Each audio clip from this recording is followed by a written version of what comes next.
Dr. Amakongo Debunking, Senior Professorial Lecturer, School of International Service, American University out of D.C. Former Renita Shannon, former Georgia State Representative, joining us out of Atlanta. Amakongo, I want to start with you. So, first of all, let's be real clear. All of this stuff has been going on. And I'm just going to say this, that this reminds me of what happened during when Stacey Abrams was running for governor.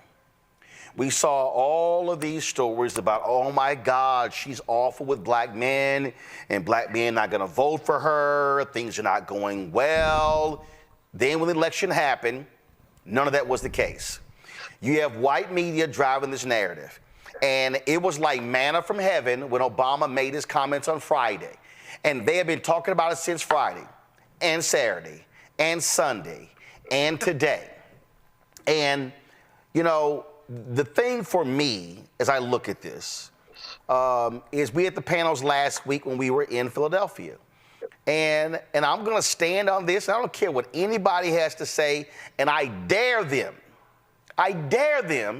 to come at me on this. When I kept hearing folks say, oh, black men want to be heard, want to be talked to, totally agree with that. I've been saying since 2012, you got to communicate, you got to message. But then when people kept saying, oh, well, black men need to hear a specific agenda, just like all these other black people kept saying specifics. As a matter of fact, I had somebody on my Instagram page. Well, she didn't say what she was going to do specifically for black people. Well, in fact, that was the first question that I had asked her, because there was this clip going around on Congo when she said, I'm not going to sit here and say what I'm going to do specifically for black people, but they cut out what she said before that and after that. And I asked her that in the interview. Folks will see later. But every time I challenge these brothers on the issue of,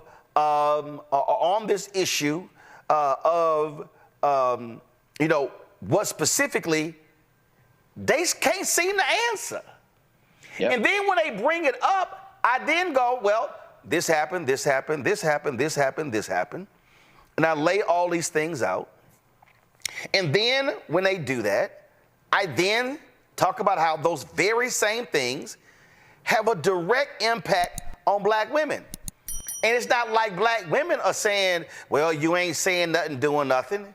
And so that's what bothers me. And so I appreciate what the vice president put out today, but to act as if Biden-Harris hasn't done anything that has an impact on black people is simply nonsensical. 100%. Look, if you don't know what Vice President Harris's plans are now, you either don't know how to read or you simply just don't care to know. Because it's all been out there. It's been all on. You've talked about it even before she was, running for president. Look, the fact of the matter is, and then we can flip it, Roland. Donald Trump's been running for out there for 8-9 years now. What's his plan? What's his plan for black people? What, the Cadillac plan? Is that what's going on with Trump? So what is it that we know about him? Vice President Harris has been direct. She's been authentic. She has talked about this, again, before she was running for president. And on top of that, you have people like yourself, organizations like the Black Economic Alliance, who've also talked about her agenda for black people. And then the flip side, which what you started with, people are, especially in these white media outlets, are setting it up to blame her potentially losing the election on black men specifically and black people as a whole, which makes no sense because, as we always talked about, black men are number 2 behind black women. And no other group, no other presidential candidate has numbers that represent for them as high as black women followed by black men.